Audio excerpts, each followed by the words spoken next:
하나님의 사랑과 그 몸을 우리를 위해 버리신 어린 양 예수만 높이는 예배만 그곳에는 가득할 것입니다. 아멘. 이거는 제 의견이 아니라 성경이 얘기하고 있습니다. 아멘. 예. 우리 정말 하나님 우리 안에 이루신 일들, 그리고 정말 존귀 여김받기 합당하신 어린 양 예수님, 우리의 삶을 통해, 우리 젊은이 교회에 통해 정말 예수님의 이름만 존귀 여김받기를 원합니다. 네. 하나님 말씀은 고린도전서 1장 26절로 31절까지입니다. 고린도전서 1장 26절에서 31절까지 말씀입니다.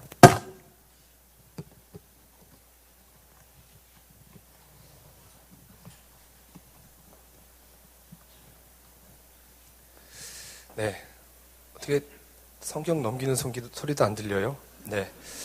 함께 우리 교독하겠습니다. 제가 먼저 읽겠습니다. 형제들아 너희를 부르심을 보라.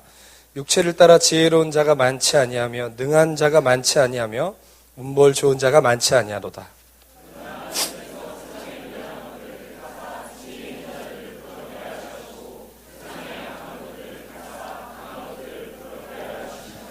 하나님께서 세상의 천한 것들과 멸시받는 것들과 없는 것들을 택하사 있는 것들을 패하려 하시나니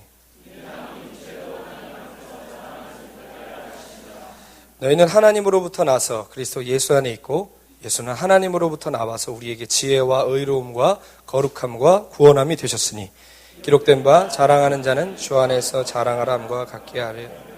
아멘. 우리 말씀을 위해서 잠깐 기도하겠습니다. 하나님 아버지, 사람의 연약한 의지력과 결단력을 자극하는 시간 되지 않도록 도와주시고 우리를 위하여 피 흘려 죽으신 어린 양 예수님의 공로만 높임 받으시고 존귀 여김 받는 시간 되기를 원합니다. 하나님, 우리 안에 정말 주의 진리가 온전히 풀어지기를 원하고 하나님을 믿는 것과 아는 것이 하나 되어 그리스도의 장성한 분량에 이를 수 있도록 진리의 부분이 아니라 진리의 전체가 우리 안에 계시되도록 주님 말씀 가운데 함께하여 주시옵소서. 부끄러운 종, 연약함 때문에 주의 말씀 떨어뜨리지 않도록 도와주시고 듣는 자나 전하는 자나 주의 말씀 듣고 거듭나고 변화되는 이 시간 되게 하여 주시옵소서.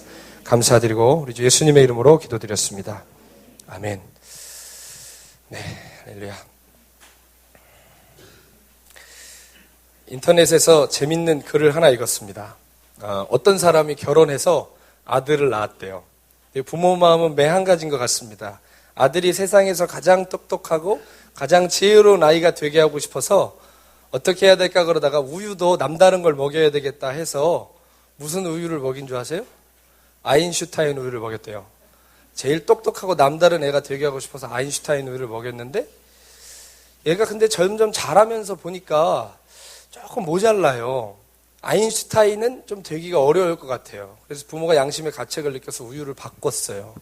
너는 세계적인 석학을 안 돼도 그래도 우리나라에선 최고가 되라. 그래서 서울 우유로 바꿨다고 합니다. 서울을 한참 먹이고 있는데 얘가 초등학교 들어갔는데 이렇게 성적표를 보니까 시원찮아요. 얘 어떻게 해야 되나 그러다가 아버지가 우유 하나를 또 강등했어요. 뭐로 내렸겠어요? 연세우유로 내렸답니다. 연세우유를 먹이고 아직 안 끝났어요. 예. 연세우유를 먹이고 있는데 얘가 이거 고등학교 들어가고 중학교 들어갔는데 이거 거의 얘한테 선한 게 없는 거예요. 그래서 이걸 어떻게 해야 되나 고민을 하다가 우유를 뭐를 바꿨냐면 연세우유를 끊고 건국우유로 이렇게 바꿨어요. 근데 이놈이 수능을 보고 오더니 수능을 말아먹었다고 방을 걸어 잠그고 얘기도 안 하는 거예요. 나오지도 않고 밥도 안 먹고. 그래서 아버지가 야, 이놈은 안 되겠다. 그래서 그날로 우유를 바꿨답니다. 뭐로 바꿨게요? 저지방 우유로 바꿨답니다. 저지방으로 내려가야 될 상황이 돼서 저지방 우유로 바꿨대요. 네. 여러분 정말 안 웃으실 줄 알았어요. 정말 진담이에요. 제가 설교문에 뭐라고 써놨냐면 하나도 웃기지 않은 거 알고 있다 이렇게 써놨는데 여러분이 이렇게 웃어주시니까 굉장히 제가 좋습니다. 네. 참 감사해요. 네. 이 얘기를 왜 갑자기 했냐면 우리 신앙이랑 너무 비슷한 것 같은 거예요. 시간이 지날수록 점점 우리의 정체성이 얼마나 많이 곤두박질 칩니까? 하나님 처음 만났을 때는 정말 뜨겁고 새롭고 정말 우리 마음에 부푼 은혜로 가득했는데 시간이 지나면서 점점 이렇게 우리도 저 지방의 수준이 돼가는 우리의 모습 같아서 이거 여러분과 함께 이렇게 설교의 서두에 나눠보고 싶었습니다. 내가 누구인 줄 아는 것, 이걸 자아 정체성이라고 그러죠. 이거 중요할까요, 안 중요할까요? 우리 신앙에 굉장히 중요합니다. 잘 보세요. 내가 누구인가라고 인식하는 그 자아 정체성 위에 우리의 정서가 형성이 돼요. 아시겠어요? 우리의 정서가 형성이 되고 그 정서의 토양에서 그 정서와 비슷한 우리의 감정들, 감정 체계들 이런 것들이 꼽히기 시작해요.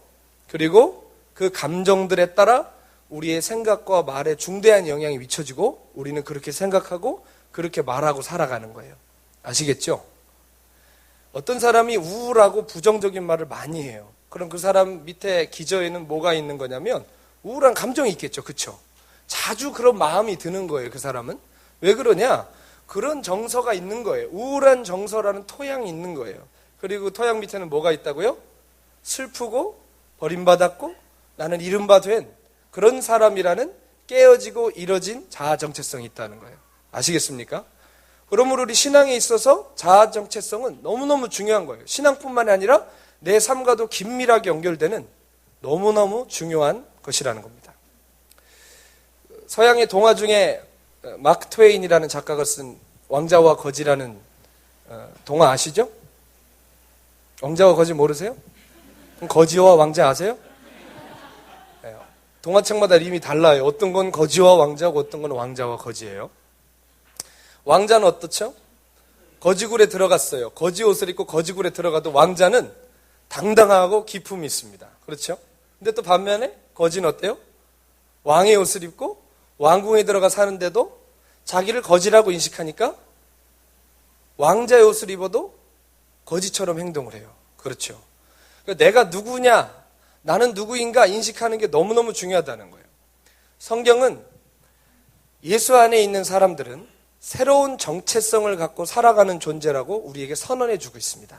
따라하겠습니다. 고아에서 아들로, 죄인에서 의인으로, 저주에서 축복으로, 원수에서 연인으로, 창녀에서 신부로, 이렇게 우리를 바꿔주셨다고 우리에게 믿어달라고 애원하고 부탁하는 게 아니라 선언하신단 말이에요. 아시겠어요? 너희는 그리스도 안에서 이런 존재가 됐다라고 선언해요.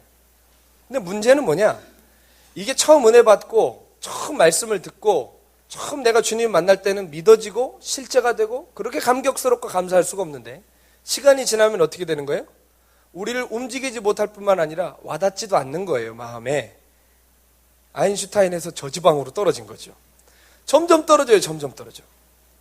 우리가 자꾸 넘어지고 밥 먹듯이 실패하는 나 자신을 보면 주님 안에서 이루신 그 놀라운 그 사건이 나랑은 참 어울리지 않게 느껴질 때가 많아요. 그렇죠?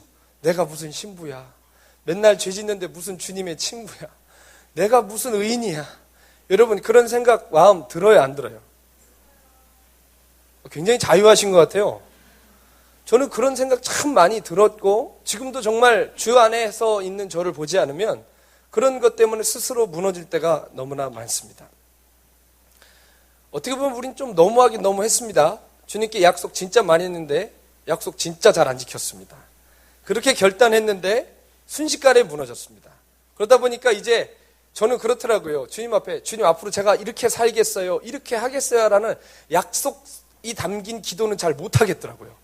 혹시 저랑 비슷한 감정에 계신 분은 고개를 조금이라도 끄덕거려 주세요. 그렇죠. 처음 주님 만났을 땐 약속 엄청 많이 해요. 주님 앞에 이렇게 살 거고요, 이렇게 할 거고요, 이래서 이렇게 할 거예요 하는데 지금은 약속하는 말이 나도 모르게 튀어나갈까 봐 이렇게 굉장히 조심을 해요.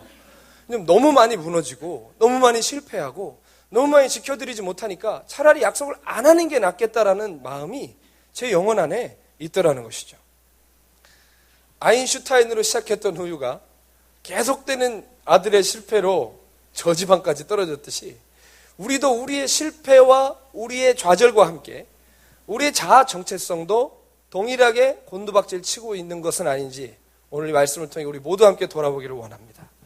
이 마지막 때 정말 강력한 미혹의 시대입니다. 주님께서 하늘의 문을 여시고 역사 속에 없었던 놀라운 은혜와 놀라운 비밀들을 우리 안에 풀어놓고 계신 때를 우리는 살아가고 있어요. 총체적인 은혜가 우리 가운데 풀어지고 있습니다. 그걸 지금 다 얘기할 수는 없지만, 그런데 동시에 마귀도 이제 자기의 끝날 때가 가까운 줄 알고 지옥의 문을 넓게 열어서 어마어마한 미혹들을 쏟아놓고 있는 동시에 그런 시대를 우리는 살고 있다는 거예요. 우리가 전에 한번 말씀을 나눴지만 미혹이라는 건 티내고 다가오지 않고 우리를 속이면서 다가옵니다. 선한 가면을 쓰고 찾아온단 말이에요. 그래서 우리가 그게 악한 건 줄을 알까요, 모를까요? 몰라요. 그렇기 때문에 미혹은 무서운 거라고 얘기를 했어요.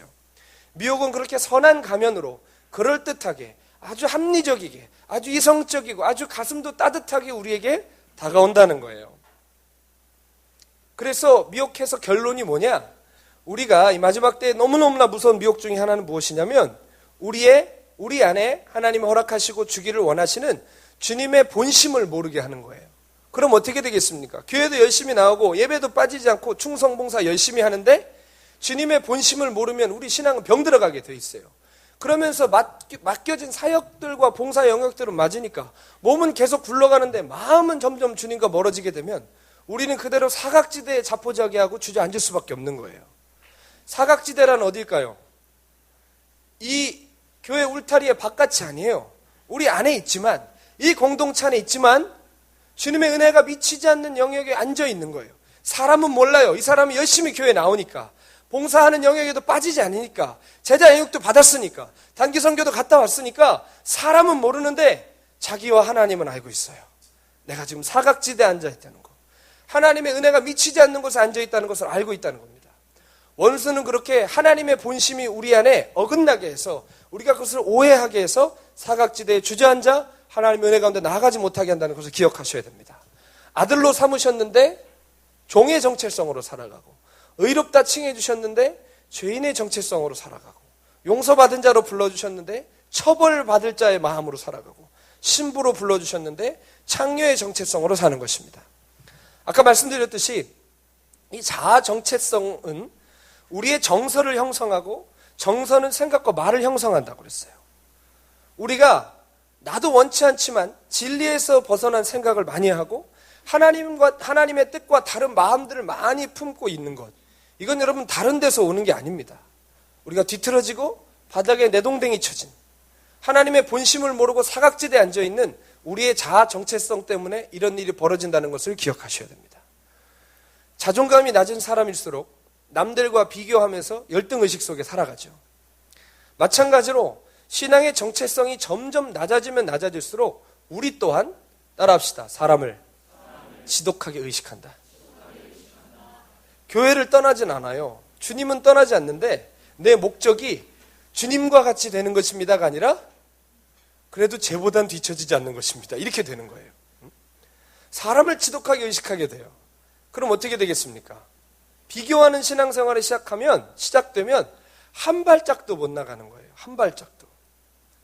여러분 생각해 보세요. 남과 나를 비교하면 나보다 못난 사람 있어 보여요?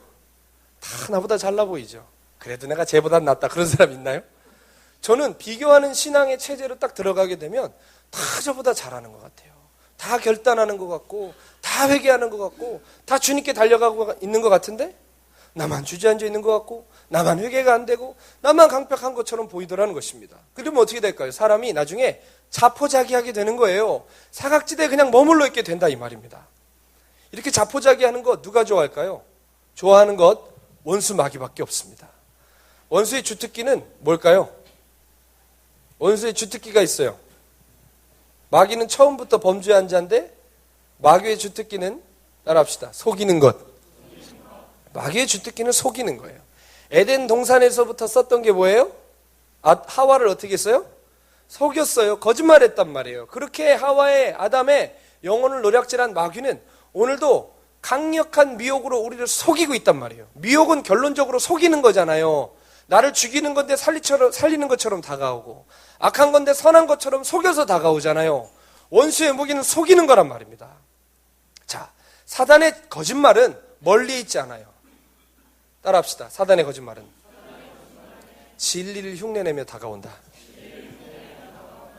가짜 제품 중에 독창적인 이 브랜드 마크를 만들어낸 가짜 제품 봤어요?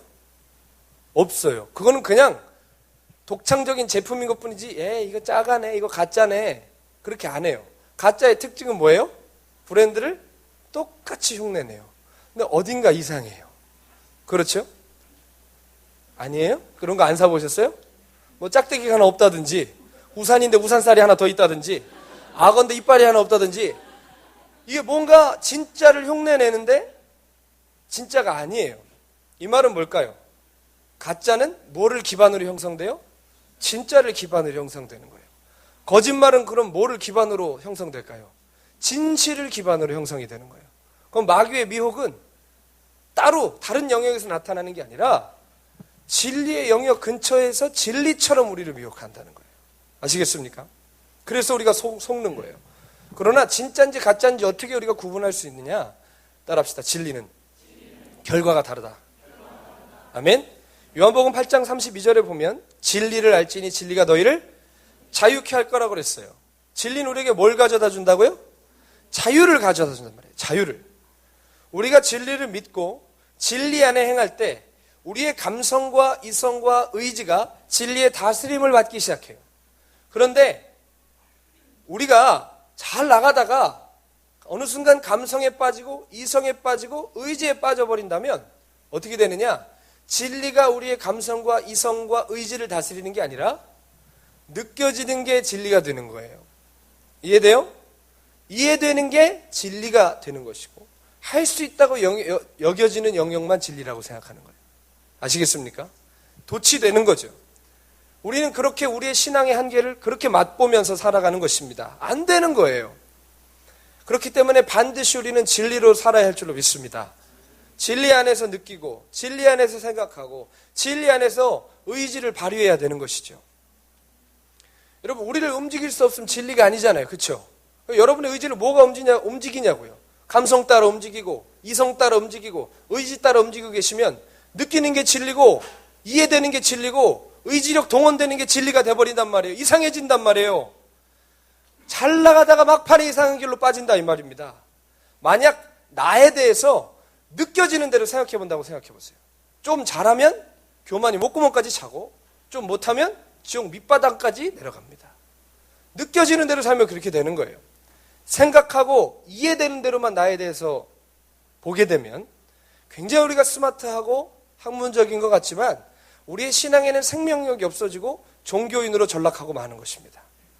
의지의 영역에서 나를 보면 어떻게 될까요? 맨날 똑같이 하는 고백이 있어요. 주님을 따라갈 수 있느니 없느니 이런 소리밖에 안 해요. 의지의 영역에 빠져버리면.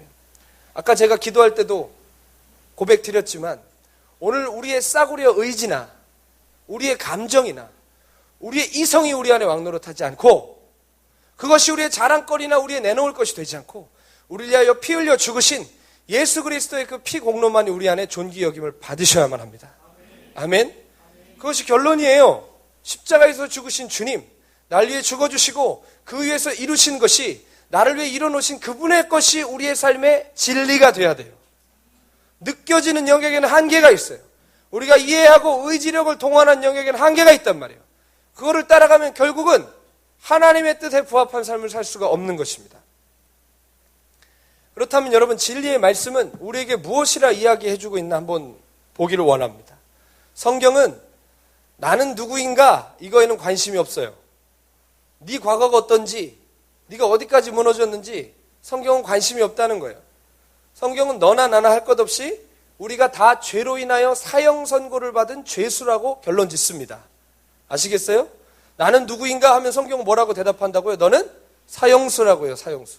따라하겠습니다. 나는 사형수다.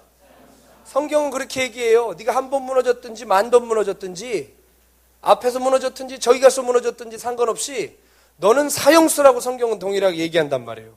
그러니까 나는 누구인가 계속 그것만 묵상하면 우리는 절망밖에 될 게 없는 거예요. 우리의 의지의 영역에서 선한 게 나지 않아요. 우리의 이해의 영역에서 선한 게 나지 않아요. 우리의 감성 영역은 우리를 죽는 대로 끌고 갈 거예요. 아시겠습니까? 우리의 감성과 의지와 모든 열정들은 진리의 다스리심을 받아야만 하는 것입니다. 그래야만 바르게 작용을 할 수가 있는 거예요. 성경은 우리가 누구인가는 관심이 없고 우리가 따라합시다. 누구 안에 있는가? 거기에 초점을 계속 맞추고 있어요. 우리가 누구 안에 있냐는 거예요. 신약 성경의 절반 이상을 차지하고 있는 바울 서신에만 주 안에, 그리스도 안에 이 단어가 수백 번 이상이 나옵니다. 많이 나온다는 것은 그만큼 뭘까요? 중요하다는 얘기예요. 주 안에 거하고 그리스도 안에 있고 예수 안에 있고, 이 고백이 엄청나게 많이 나와요. 중요하다는 얘기죠. 바울은 우리 스스로가 나를 어떻게 생각하든지가 상관없이 우리 같은 사람들이 주 안에 있고 그 주 안에서 얼마나 많은 하나님의 약속과 풍성한 유업들이 우리 같은 사람의 것이 되는지 우리에게 얘기해 주고 있습니다. 고린도후서 1장 20절 말씀 함께 우리 보기를 원합니다. 읽겠습니다. 시작. 하나님의 약속은 얼마든지 그리스도 안에서 예가 되니 그런즉 그로 말미암아 우리가 아멘하여 하나님께 영광을 돌리게 되느니라. 아멘. 하나님의 약속이 그리스도 안에서 얼마든지 예라는 건 예스가 된다는 거예요. 그러니까 하나님의 모든 풍성한 약속이 그리스도 안에 있다는 거죠.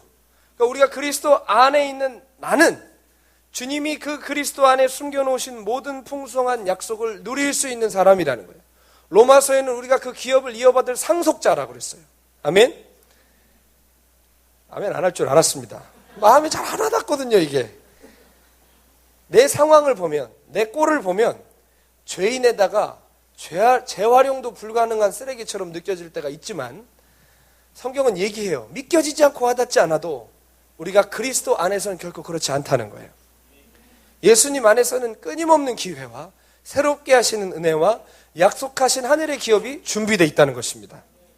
놀라운 사실은 우리가 이미 예수님 안에 거하고 있다. 우리가 예수 믿는다는 것은 예수님 안에 있는 것이다 라고 성경을 우리에게 부탁하는 게 아니라 동시에 또한 선언하고 있어요. 골로새서 3장 1절에서 3절 말씀 함께 보겠습니다. 시작. 그러므로 너희가 그리스도와 함께 살리심을 받았으면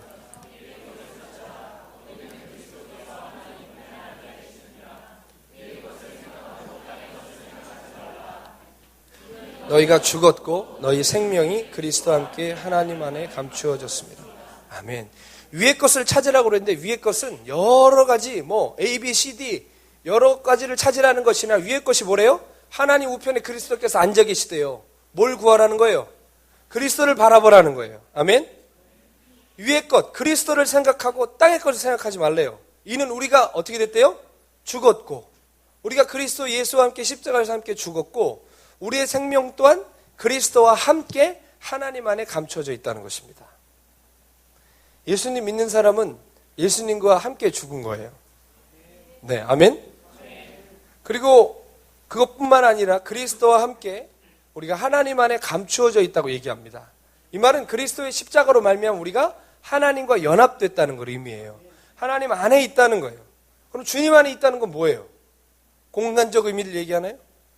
에베소서 1장 3절 함께 읽어보겠습니다. 시작. 찬송하리로다 하나님 곧 우리 주 예수 그리스도의 아버지께서 그리스도 안에서 하늘에 속한 모든 신령한 복을 우리에게 주시되. 네. 그리스도 안에 뭐가 있대요? 하늘에 속한 모든 신령한 복이 있답니다. 우린 복이라고 그러면 무슨 복권 당첨되고 돈 잘 벌고 승진하고 이런 거라고 생각하는데 성경은 우리가 그런 싸구려 생각할까 봐 앞에 수식어를 다 붙여놨어요. 하늘에 속한 신령한 복. 아멘. 우리가 생각하는 싸구려 땅의 복이 아니라 하늘에 속한 신령한 복을 우리에게 예비하셨다고 그랬습니다. 그게 예수님 안에 이미 있는데 우리가 예수님을 믿는 순간 우리도 누구 안에 있는 거라고요? 예수님 안에 있는 것이다. 그러므로 이것을 너희가 누릴 수 있다라고 성경은 너무 많이 얘기하고 있어요. 알겠습니까? 자, 고린도전서 1장 30절에 보면 오늘 우리가 말씀 함께 읽었습니다. 함께 읽겠습니다. 시작. 너희는 하나님으로부터 나서 그리스도 예수 안에 있고 예수는 하나님으로부터 나와서 우리에게 지혜와 의로움과 거룩함과 구원이 되셨으니. 아멘. 예수 안에서 구원만 얻은 게 아니라 예수 안에서 예수님이 우리의 거룩함이 되주셨고 의로움이 되주셨고 지혜가 되주셨다. 와닿으라고 부탁하지 않겠어요. 그렇대요. 아멘? 네. 안 느껴도 돼요. 그렇대요. 그럼 어쩌라는 거예요? 이거 믿으라는 거예요. 느껴달라고 안 했어요, 성경엔. 이해해달라고도 안 했어요. 의지력을 동원해서 그렇다고 바득바득 우기라고 하지도 않았어요. 이건 믿는 수밖에 없는 거예요. 아멘? 그럼 우리 이렇게 생각하겠죠. 그럼 비참한 내 모습은 뭐냐? 신령한 복이 우리에게 주셨고 어마어마한 상속자가 됐고 주 안에 있는데 그러면 나는 뭐냐고, 왜 나는 이렇게 죄를 짓냐고, 그럼 막 살아도 되냐는 얘기냐, 우리가 그렇게 생각할 수 있어요. 그러나 그게 아니에요. 주님 안에서 주님이 나를 어떻게 여기시고 어떻게 만드실 건지 보라는 거예요. 용서받을 놈, 죽일 놈, 해도 안 되는 놈이라고 생각하면 우리가 살잖아요. 그런 자아 정체성을 가지고는 절대 자녀의 삶, 용서받은 자의 삶을 살 수가 없는 거예요. 예전에 어떤 책을 봤는데 아프리카에서 고아들 사역하시는 어떤 미국 선교사님이 고아들을 데리고 오면 집에 앉혀놓고 설명을 해준대요. 얘들아, 앞으로 이 소파는 네 거야, 우리 거야. 네가 우리 집에 들어오는 순간 이거는 네 거야. 너는 여기에 앉아서 쉬어도 되고, 저기 냉장고 있지? 저 문을 열면 네가 더 이상 밖에 가서 쓰레기통을 뒤지지 않아도 돼. 저건 네 거야. 침대도 네 거야. 다 설명해 주면 아이가 표정만 봐도 어색해서 지금 받아들이지 못하고 있다는 것이 드러난대요. 아니나 다를까? 밤이 되면 아이는 침대에서 잘까요? 바닥에서 자고, 소파에 앉지도 못하고, 배고프면 냉장고를 열어놓고 풍성한 게 다 있는데 밖에 나가서 쓰레기통을 동일하게 뒤지고 있더라는 거예요. 여러분, 우리의 자아 정체성은 너무나 중요한 거예요. 주 안에 있는 나를 발견할 수 있어야 돼요. 예수님 안에서 하나님이 나를 여겨주시는 그 삶을 살기 위해서는 주 안에 있는 나를 실제 나라고 우리가 인정하고 받아들여야 됩니다. 아멘? 네, 아멘 크게 안 하실 줄 알았고 안 하셔도 돼요. 와닿지 않으니까. 솔직히 하면서 걱정이 됐습니다. 딴 교회 가면 이런 얘기하면 당연히 그런 줄 알아요. 오히려 회개하라고 그러면 내가 왜? 이런단 말이에요. 근데 우리 교회는 이상해요. 우리 교회는 회개하라고 그러면 거의 뭐 죄책감까지 덤으로 막 끌어안고 사는데, 여러분, 하나님 여러분 존귀히 여기십니다. 에? 이렇게 한단 말이에요. 정말? 에? 여러분, 성경은 우리가 그리스도의 장성한 분량에 이르는 영적 아비가 되려면 그리스도를 아는 지식에 우리가 온전히 있어야 된다고 얘기해요. 그러면 우리가 하나님의 공의와 심판과 진노의 날과 주님 다시 오시는 그것에 대한 두렵고 떨리는 마음도 동시에 있어야 되지만, 여러분, 하나님의 사랑과 인자하심과 자비와 그분의 용서와 긍휼이 우리 안에서 사라지면 우리의 신앙생활은 무거운 짐밖에 안 됩니다. 신앙생활은 공포예요, 공포. 지옥 갈까 공포. 여러분, 주님 따르기 원하세요? 우리가 공포심을 가지고 따를 수 있을까요? 북한 사람들 보세요. 친애하는 장군님 하는데 눈은 풀려 있어요. 장군님 하는데 눈은 이렇게 동공이 풀려 있어요. 우리가 똑같아요. 주님 하는데 동공이 이렇게 풀려 있어요. 그거랑 똑같단 말이에요, 여러분. 우리가 찬송하듯이 오직 주의 사랑에 매여 내 영 기뻐 노래합니다. 오직 주의 임재에 갇혀 내 영 기뻐 찬양합니다. 주께서 주신 모든 은혜 나는 말할 수 없네. 내 영혼 즐거이 주 따르렵니다. 아멘? 여러분, 그런 고백이 우리 안에 있으려면 하나님의 본심을 우리가 온전히 알아야 돼요. 아멘? 우리가 지금 자아 정체성이 너무 많이 바닥에 나 있는 것 같아요. 너무 대조적이잖아요. 찬양할 때는 주님의 선하심과 인자하심을 찬양하고 아들 주신 사랑 찬양하는데 말씀 들을 때는 정말 전혀 다른 분위기가 돼버려요. 여러분, 모든 것의 근본에는 하나님의 사랑이 있어야 돼요. 아멘? 그 반석이 무너지면 우리는 위에 쌓아놓은 것에 결국은 압사당할 수밖에 없어요. 예수님이 하나님 안에서 나를 여겨주시는 그 삶을 살기 위해서는 주 안에서 나를 보고 주 안에 있는 나를 실제로 받아들여야 한다고 했습니다. 그러니까 죄의 문제도 주 안에서 봐야 진짜 죄를 이길 수 있는 거예요. 죄 지을 때마다 종의 마음을 가지고 있으면 이게 두렵고 힘들고 눌려서 회개할 게 아니라, 여러분, 우리가 주 안에서 나를 사랑하시고 자녀 삼아주신 은혜를 생각할 때 뉘우치게 되는 거예요. 알겠어요? 쥐어짜가지고 우리가 지옥 갈까봐 무서워서 억지로 토해내는 게 아니라 하나님 아버지의 마음을 알면 뉘우치게 된다고요. 아시겠어요? 이게 죄에 대한 바른 태도예요. 내 눈으로 나를 보면 실패할 때마다 우리의 감성은 우울해져요. 죄 지을 때마다 이성은 합리화 작업을 해요. 무너질 때마다 우리의 의지는 박약해져요. 그러니까 우리의 감성이나 이성이나 의지를 붙들면 안 되고 우리는 반드시 진리의 영역까지 나아가야 되는 거예요. 주님이 나를 뭐라고 생각하시는지, 주님이 얘기하시는 그것으로 결론을 우리 삶에 내야 된다고요.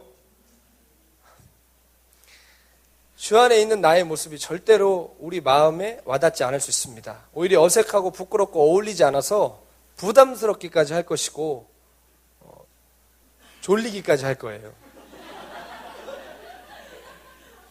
그러나 하나님의 소원하는 것은 하나님의 그 진심이 우리의 두터운 가슴을 뚫고 우리의 심령 깊숙한 곳에 닿을 때 우리는 호세아의 아내 고멜의 노래를 우리도 부르게 될 것입니다. 주님을 두 번째 인격적으로 만났던 순간이 있었습니다. 주님을 만난 지 한 5년 만에 인격적으로 정말 처음 만날 때만큼 인격적으로 찾아와 주신 주님을 만났을 때 저는 처음 주님을 만났을 때보다 더 무너지고 죄 중에 있어서 제 자신을 저 스스로도 용납할 수 없고 용서할 수 없는 그런 시절이었던 것 같습니다. 근데 그때 주님이 찾아오셔서 저를 심판하거나 정죄하지 않으시고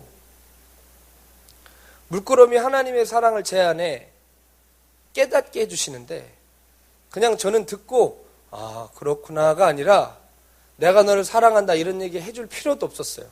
솔직히 주님 앞에 딱 서서 그분 옷자락만 봐도 알잖아요. 내 영혼 진동하잖아요. 아멘? 그때 제 영혼이 정말 문자가 들려 진동하면서 통곡하며 뒹굴면서 뭐라고 소리쳤는지 아세요?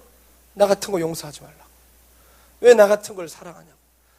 나 같은 게 어떤 인간인지 아시지 않냐고. 다 보지 않으셨냐고. 왜 나 같은 걸 사랑하냐고 뒹굴던 그날 밤의 눈물과 그 은혜를 저는 잊지 못합니다.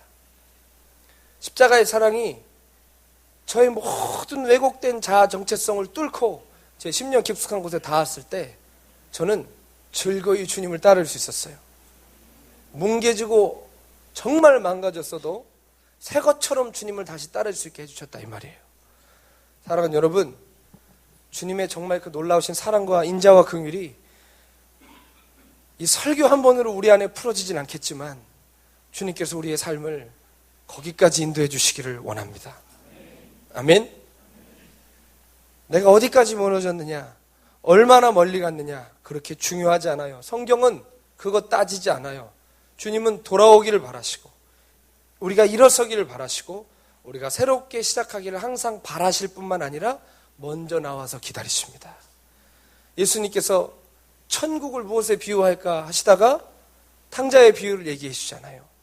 그러나 우리가 그걸 탕자의 비유로 알고 있지만 성경에 보면 잃어버린 아들을 기다리는 아버지의 비유라고 나와 있어요.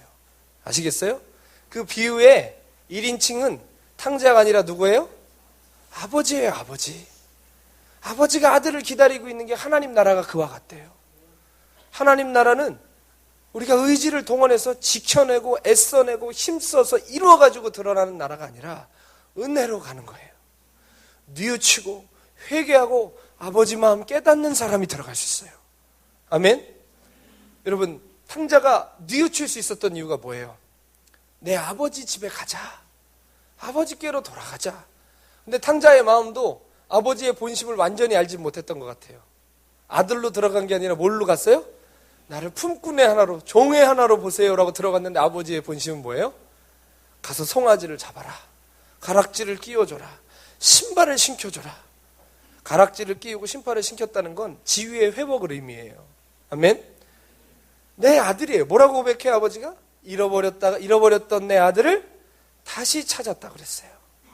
여러분, 하나님 오늘도 우리를 기다리는 것을 넘어 찾고 계십니다.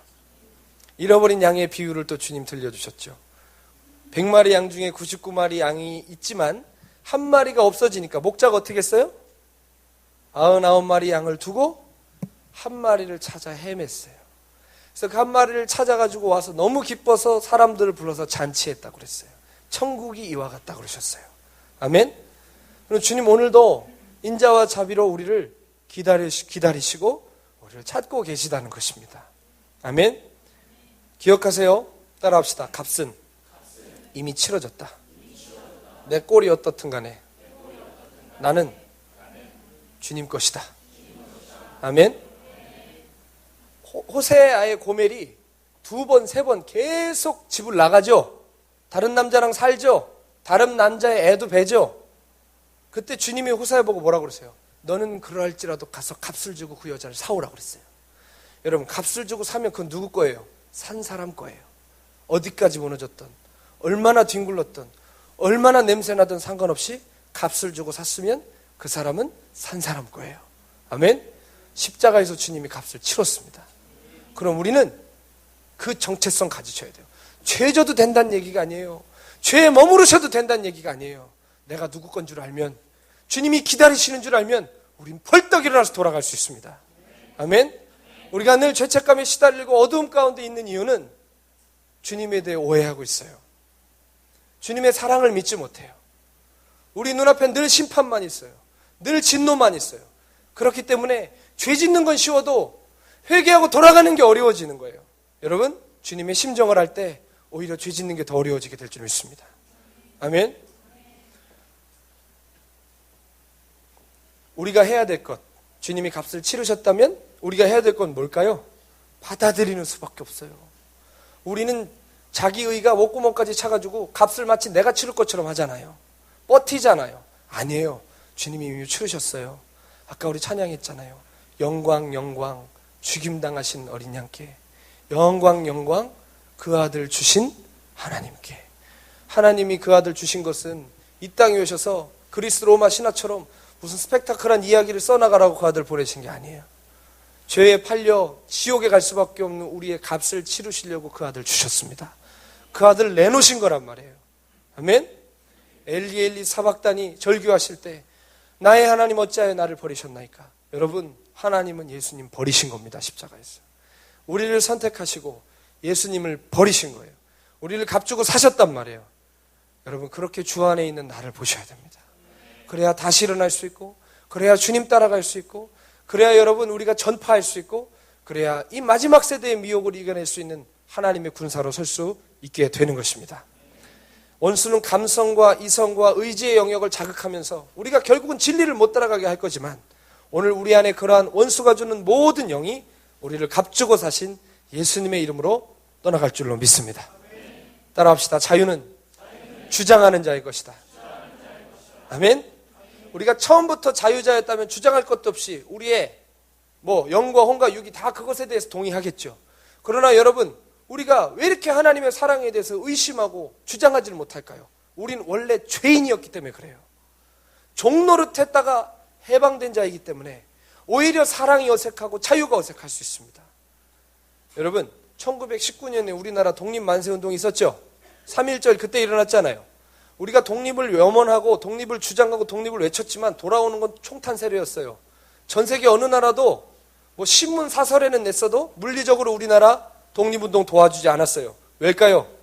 죄송한 얘기지만 우리가 일제의 통치 아래 있었기 때문이에요. 누군가 일제보다 더 강한 힘이 일제를 꺾고 우리를 해방시켜줘야만 하는 거예요.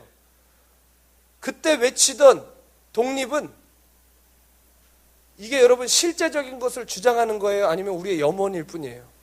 미안하지만 우리의 염원일 뿐이었어요. 그런데 1945년 8월 15일에 무너지지 않을 것 같은 일본이 원자폭탄 맞고 무조건 항복하잖아요. 여러분, 그때 우리가 독립만세운동 했어요? 안 했어요. 그런데 해방은 우리가 쟁취한 거예요? 선언된 거예요? 선언됐단 말이에요. 연합군이 조선을 해방시키기로 결정했어요. 그것이 선언된 거예요. 일제보다 더 강한 힘이 그 멍에를 꺾고 우리를 자유케 해준 겁니다. 이 자유는 우리 것이 된 거예요. 근데 여러분, 1945년 8월 15일에 해방이 선언되는 순간 갑자기 불빛 하나 번쩍이더니 주변에서 모든 일본 순사들이 없어지고 일본식 건물이 다 없어지고 일본식 간판이 다 없어지고 다 그랬을까요? 선언됐어도 주변은 그대로예요. 주변은 그대로란 말이에요. 이건 뭘 얘기할까요? 통치는 끝났지만 잔재는 그대로 있는 거예요. 그럼 우리 역할은 뭘까요? 이제 우리에게 주어진 자유를 주장하고 그것을 내어 쫓아야 됩니다. 아멘. 남북전쟁 때 링컨의 북군이 승리함으로 흑인 노예는 공식적으로 자유를 얻었어요. 그래요, 안 그래요? 문서상 자유를 얻었지만 흑인 노예들은 자유 얻지 못했습니다. 못한 게 아니라 그들은 주장하지 않았습니다.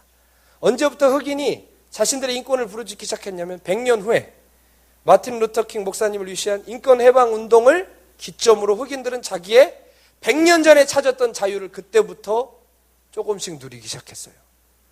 여러분, 노예 생활을 오래 하면, 우리가 아버지의 본심을 모르면 우리에게 주신 자유도 주장하지 못하고 누리지 못하는 것입니다. 여러분, 종으로 사시겠습니까? 아들로 사시겠습니까? 창녀로 사시겠습니까? 신부로 사시겠습니까? 내 비참한 꼴 보고 스스로 결론 내지 마시고 주님 안에 있는 나를 보셔야 됩니다. 주님이 꿈꾸시는 나를 보셔야 돼요. 똑같이 학교 다녀도 어떤 애는 꿈이 있고 어떤 애는 꿈이 없어요. 나는 꿈도 소망도 없다. 여러분, 이 두 사람의 미래가 같겠어요? 틀리겠어요? 틀릴 수밖에 없어요. 아무리 연약해도 꿈이 있는 사람은 성공합니다. 그렇죠? 마찬가지로 우리가 주 안에 있는 나를 발견할 때 주님이 생각하시는 나, 주님이 결국 우리를 그렇게 만드시고 말 것이라는 소망이 우리 안에 있다면 우리는 다시 시작할 수 있는 거예요. 그런데 주님 밖에서 내 스스로 나를 판단하면 나는 죄인이고 못난 놈이고 지옥 갈 죄인이란 말이에요. 재활용도 안 된단 말이에요. 그런 정체성 가지고 회개가 돼봤자 무슨 회개가 나오겠어요? 우리의 뉘우침의 수준이 어느 정도 수준이겠어요?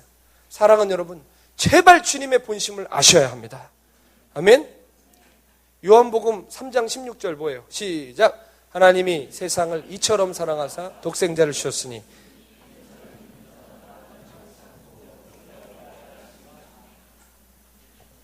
이거 못 외우시는 분들은 회개하세요.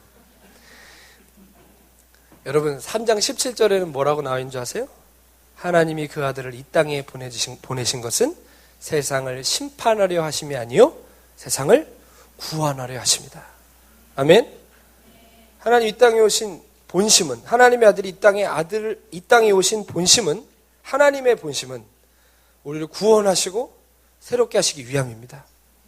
천사장의 나팔 소리와 호령 소리와 함께 주님이 오실 때는 이제 주님이 그때는 죄인 부르러 오시는 게 아니라 의인 부르러 오시기 때문에 회개의 기회가 없어요. 그러나 여러분, 아직 주님 안 오셨습니다. 다행이라고는 생각하지 마십시오. 어쨌든 주님이 안 오신 것이 우리에게 여전히 은혜의 기회라는 거예요. 회개할 수 있고 돌이킬 수 있고 지금도 은혜의 때이고 우리를 부르고 계신다는 것입니다. 제가 젊은이 교회를 보면서 안타까운 게 여러분 가슴을 스스로 치세요. 여러분 회개하세요 하면 바로바로 즉각 반응해요. 하나를 하라고 해도 열을 해요. 근데 여러분, 이제 우리가 나가서 증인이 돼야 됩니다. 전도합시다. 선교합시다. 그러면 굉장히 움츠려요. 잘 일어나지 않아요. 헌신을 하지 않아요. 근데 그럴 수밖에 없어요. 왜일까요? 나도 구원을 확신 못하는데 누구 보고 가서 구원받으라고 전도를 해요. 그렇지 않겠어요? 나도 내 꼬라지 이상 이 모양인데 누구 보고 예수님 믿으라고 전하겠냐고요. 여러분, 이렇게 되는 걸 주님 기뻐하실까요? 그럼 한 가지 물어보겠어요. 우리가 스스로 난 이제 의로와, 난 거룩해, 이제 전도해야지, 이럴 날이 올까요 안 올까요? 죽어도 안 와요. 아시겠습니까? 이건 순종해야 될 일이지 스스로 납득이 돼서 그 후에 나갈 일이 아니에요. 아멘이십니까? 여러분, 주 안에 있는 나를 보지 않으면 스스로 이런 모순에 빠질 수밖에 없습니다. 우리는 하나님을 내 수준, 내 방식대로만 생각을 해요. 인간의 얕은 감정, 변화무쌍한 정서, 영원하지 않고 신실하지 않은 우리의 사랑. 솔직히 우리 영원히 사랑해, 영원히 우리 영 변치 말자 하지만 솔직히 그런 적 있어요, 없어요? 저는 그렇지만 여러분 안 그렇잖아요. 영원히 뭐를 하자, 이건 인간이 할 약속이 아니에요. 아시겠습니까? 그러니까 우리의 그런 수준으로 하나님을 생각하는 거죠. 내 기준, 내 방식대로 주님을 생각하는 거예요. 내가 변하니까 주님도 변하는 줄 알아요. 내가 포기하니까 주님도 포기하는 줄 알아요. 내가 스스로를 막 정죄하니까 주님도 나를 정죄한다고 생각해요. 하나님이 어떤 분인지 여러분 알고 싶으세요? 구약에 보면 하나님 이렇기도 하고 저렇기도 하죠. 신약도 그렇죠. 뭐 신약은 그래도 자비하신 하나님이 훨씬 많이 나오지만 구약 보면 하나님 무서운 부분 있어요, 없어요? 여러분, 하나님의 본심 뭔지 알고 싶으세요? 뭘 보면 알 수 있을까요? 어느 성경 몇 장 몇 절에 제일 정확히 나와 있을까요? 그렇게 장절로는 하나님 본심 몰라요. 하나님 본심은 어디에서 나타났을까요?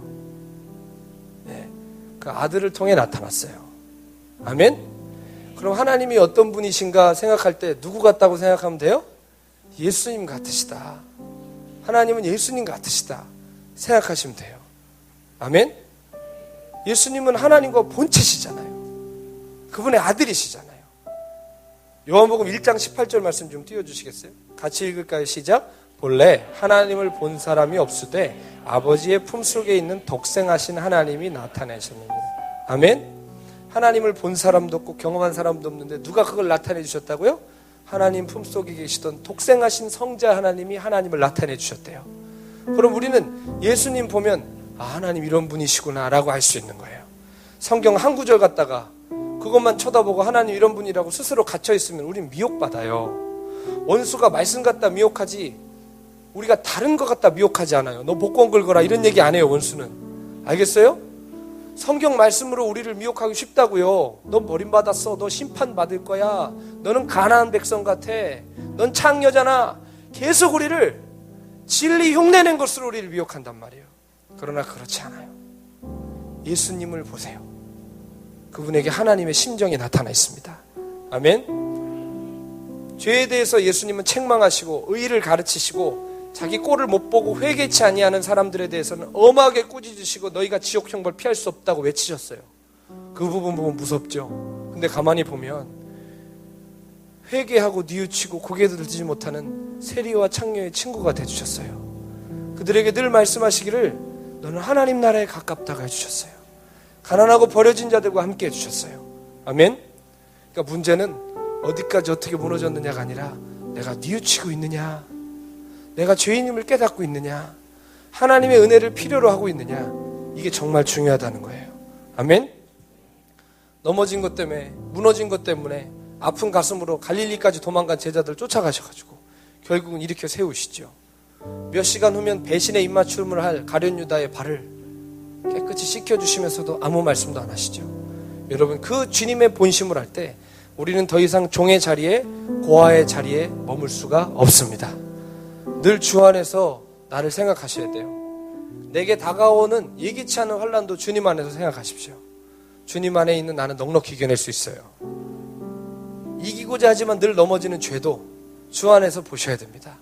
주 안에서 보라고 죄도 주님 뜻이야 이렇게 하라는 게 아니라, 내가 비록 죄악으로 인해 넘어졌지만 아버지는 날 돌아오기를 원하시고 내가 일어서기를 원하시고 나를 여전히 붙들어주고 계시다는 것을 믿을 때 우리는 어떤 죄라 할지라도 일어설 수 있는 거예요.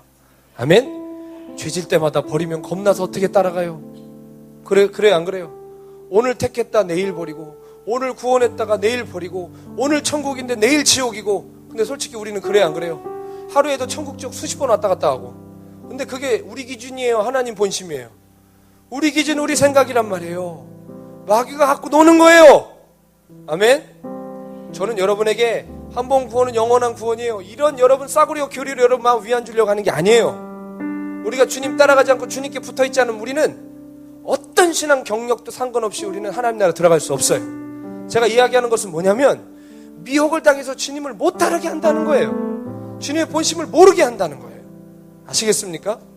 주님의 본심을 우리가 정말 바로 아는 것 너무너무 중요한 거예요. 사도 바울이 로마서 말씀에 내가 확신하노니 사망이나 생명이나 천사들이나 권세자들이나 현재일이나 장래일이나 능력이나 높음이나 깊음이나 다른 아무 피조물도 우리를 우리 주 그리스도 예수 안에 있는 하나님의 사랑에서 끊을 수 없다고 그랬어요. 아멘. 누구 안에 있는? 그리스도 예수 안에 있는 하나님의 사랑에서 나를 끊을 수가 없다. 그거를 바울이 어떻게 한다요? 내가 확신한대요. 내가 느낀다.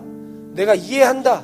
나는 그렇게 할 거다가 아니라, 감정과 의지와 이성의 영역이 아니라 나는 믿는다. 나는 확신한다. 나는 그것을 신뢰한다. 그 어떤 것도 하나님의 사랑 안에 있는 나를 끊을 수가 없다. 아멘. 사단은 이 확신을 뺏기를 원합니다. 죄인의 정체성으로는 죄밖에 지을 게 없어요. 그러나 여러분, 우리는 죄인이긴 죄인인데 무슨 죄인일까요? 용서받은 죄인이에요. 따라합시다. 나는 죄인인데 버림받을 죄인이 아니라 용서받은 죄인이다. 아멘. 우리가 의인인데 처음부터 의인이에요? 의롭다 칭함받은 거예요. 의롭다 칭함받은 거예요. 의롭지 않았는데 의롭다고 여겨주신 거예요. 아멘. 누가 여러분 보고 의롭대요? 의로우래요? 의롭다 여겨주셨다고요. 그럼 우리가 할 짓은 뭐냐고요? 받아들이는 것밖에 없잖아요. 아멘?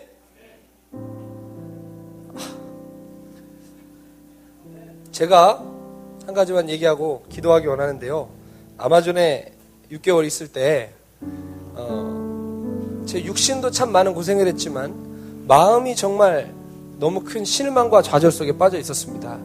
제 안에 있던 정말 더러운 본 마음이 다 드러나고 그 땅에서 참 너무 큰 실수를 저질렀어요.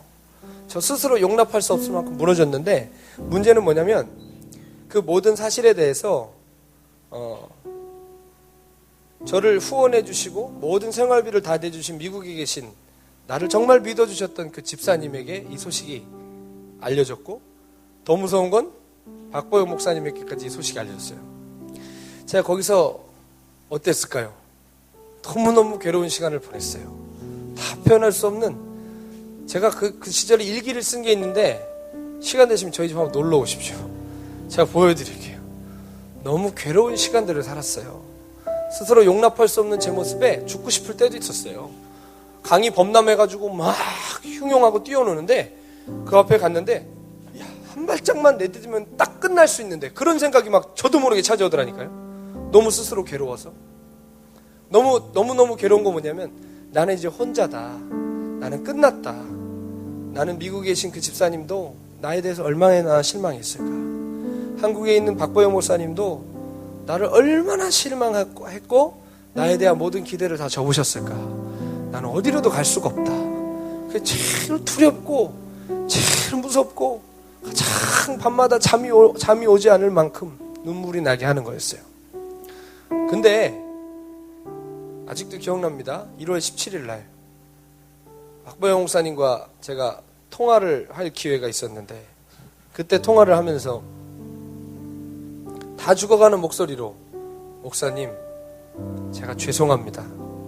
여기에 큰 기대를 갖고 보내주셨는데 지은 건 죄밖에 없습니다. 목사님 제가 어떻게 해야 될지 모르겠습니다. 라고 얘기했을 때 진짜 여러분 염치가 없어 받아달라는 얘기도 안 나와요. 근데 목사님이 뭐라고 그러셨냐면 야 성준아 내가 너를 보면서 날마다 마음이 어렵고 쟤는 저거를 없애야 되는데 라고 생각한 그게 있었다. 내가 아무리 기도를 해도 안 되고 이걸 어찌해야 되나 내가 널 볼 때마다 가슴이 아팠는데 네가 거기서 그렇게 하나님의 다루심을 받으면서 네가 그렇게 회개하고 너 자신을 볼 줄 알고 네가 그렇게 뉘우치는 것을 보니 내 마음이 너무 기쁘다. 오히려 나는 네가 너무 보고 싶고 네가 어떻게 무너지고 어떻게 실패했는지 상관없이 네가 빨리 왔으면 좋겠다 그러는 거예요. 그때 제가 그 얘기를 듣고 네 고맙습니다 그냥 이렇게만 했을까요? 전 주저앉아서 울었어요. 이 전화통을 떼지도 못하고 막 통곡하면서 주저앉아가지고 울었어요. 주저앉고 울었어요. 그래서 그날 일기를 썼어요. 돌아갈 곳이 있다는 것처럼 행복한 사람은 없다. 용서받은 사람처럼 자유한 사람은 없다. 여러분 우리가 하나님 본심을 모르기 때문에 제가 정글에 혼자 갇혀서 죽어버릴까? 자포자기했던 것처럼 우리가 하나님의 본심을 모르면 나를 오히려 기다리시고 기뻐하시고 나를 원하시고 찾으시는 본심을 모르면 우리는 그렇게 자멸할 수밖에 없습니다. 원수가 그걸 원하고 있습니다. 따라합시다. 주님의 본심은 주님 안에 있다. 아멘. 그럼 우리는 주님 안에 있는 나를 바라봐야 되겠죠. 그래야 넘어져도 일어설 수 있고 끝까지 길을 걸을 수 있는 것입니다. 실패하고 못나고 넘어지고 좌절할 때 많지만 주님 안에 있는 나를 보면서 주님을 찬송하면서 따라갑시다. 결국은 주님 승리케 하실 것이고 하나님 나라를 우리에게 주시기를 기뻐하시는 주님을 찬송하면서 승리의 노래를 부르면서 같이 갔으면 좋겠습니다. 우리 찬양할까요? 찬송.